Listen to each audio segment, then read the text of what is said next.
Patriots Nation, take a breath. Today feels like a turning point, a bold call in the war room, and a clear sign that 2025 just got very real. We've got a performance that shattered an old narrative, a behind-the-scenes decision that could reshape the front seven, market chatter that might tilt the offense into overdrive, and above everything else, a partnership on the sideline and in the huddle that's rewiring the vibe in Foxborough.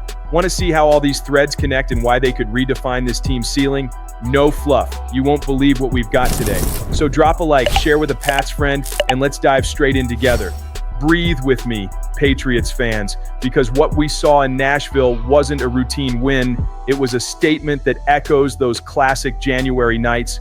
In year two, Maye stepped onto a grown man stage and walked off with numbers, cadence, and more importantly, command. The top line is simple: 2 touchdowns, 221 through the air, 62 on the ground. But the subtext is the part that grabs you by the collar: accelerated processing, anticipation into tight windows, tempo control at the line, and ice on third down.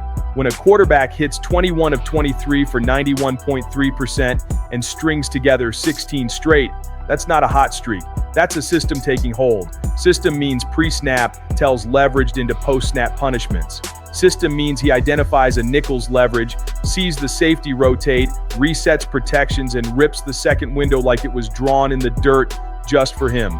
Early down rhythm kept Tennessee out of exotics. Late pressure, he countered with precise checkdowns and surgical scrambles to move the chains instead of chasing hero ball. The ball came out on time, the clock became an ally, and the defense on the other side started playing uphill. That's why the comparison lighting up the comments isn't outrageous. Veteran-level efficiency with playmaker legs, the combo that lets you win on script and off script in the same series. You can feel the cultural piece too. Mike Vrabel sets a high bar, Josh McDaniels tunes the orchestration, and the locker room is bought in. Receivers talk about everyone touching the ball. Linemen talk about clarity and protections. Backs talk about timing synced to the mesh. That's the ecosystem of a quarterback in command, not just a quarterback on a heater.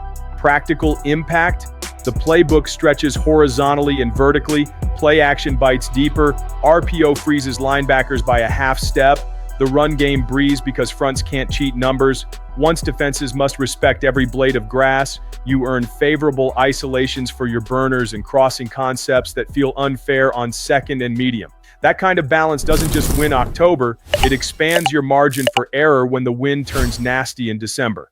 The numbers tell one story, the tape tells a louder one. The kid is steering the ship and the ship is moving with purpose. Now, while we ride that quarterback high, the defense taps you on the shoulder with a blunt question. What's the plan with Keon White? That's the flashpoint. A second rounder in 2023 with tools for days, the measurables that make position coaches sketch ideas on napkins: 6'5", 285, power through the chest plate, long arms to forklift guards. But the league doesn't pay for traits, it pays for disruption, and the disruption hasn't matched the projection. On the edge, he's been leapfrogged by teammates who won snaps with pressure rate and edge discipline. Inside, where his profile might truly sing, one-gap penetration, pocket collapse through a guard's outside shoulder, he hasn't been parked long enough to build a groove. That's where the knot tightens with the deadline looming. Move him now, convert potential into tangible value, and clarify the rotation. Or keep betting on the developmental curve, give him reps in his best spot, and risk watching the light flip for someone else after you let him go. The pro-trade argument is ruthlessly logical. Recover value before the contract clock gets loud, funnel snaps to guys producing today, and send a message that almost there isn't there. The counter-argument keeps personnel people up at night. If the staff truly framed him as an edge first, are we miscasting a gap-crashing tackle as a stand-up end and then blaming the player for the costume change? Because if his first step and torque live inside, you could trade away a breakout waiting to happen in the right interior role. This isn't just a depth chart note, it's a cultural inflection. Keep him and you're doubling down on development plus clarity and role definition. Move him and you pivot the asset into a cleaner need or future draft capital while sharpening the identity of the front. And yes, it touches the big picture. Every surgical drive that Maye strings together lands with more weight when the defense cashes stops. If you want to win rock fights in the cold, your front must be the hammer, not the nail. That's why this call feels bigger than one player, because it speaks to what kind of team these Patriots want to be down the stretch. Let's zoom out to war room philosophy, because this is where seasons are quietly decided. With the November 4th trade deadline closing fast, the outside chorus wants fireworks. Push your chips, swing for a headline. Inside the building, the signals suggest a steadier hand. Protect premium picks, make moves that help now and keep paying later, and pass on sugar highs that feel great Sunday night but leave you short in April. In practice, it breaks into two buckets.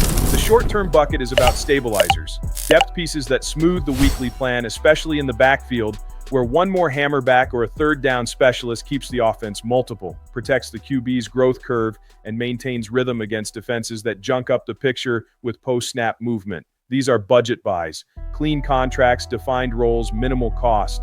The long-term bucket is where the temperature rises.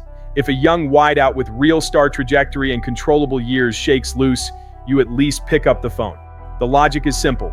You're not just acquiring a target, you're buying down the difficulty of third downs, punishing single high looks, and expanding the shot menu off play action. That's the blueprint that echoes last year's exploratory calls on top receivers. Help Maye today, anchor the room for years, and do it without detonating the draft. And this is where the fan base splits into camps that are both right in different ways.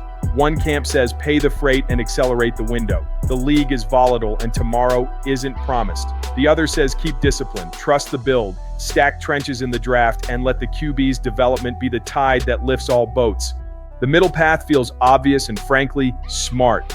If the opportunity has dual DNA, instant impact plus long-term value at a position that ages well, you act. If it's a rental with a flashy name and a heavy invoice, you pass and keep your powder dry. Translation for the next 10 weeks, fewer headlines, more substance, fewer sprints, more marathon pacing. If a surprise arrives, it should pass the two-door test. Walk through helps in January and still makes sense in 2026, or it doesn't belong in the building. There's also the human factor, the piece you can't spreadsheet. Something different is happening in Foxborough and everyone can feel it. For the first time since the Brady-Belichick axis, the Patriots have a duo that makes opponents squint at the schedule, Mike Vrabel and Drake Maye. It's not a carbon copy of the past, it's a remix for a new era. 4 straight wins, first in the division, and a very specific feeling returning to the stands. That belief that games are winnable in the final 10 minutes because the details were built right in the first 50. It starts with mindset.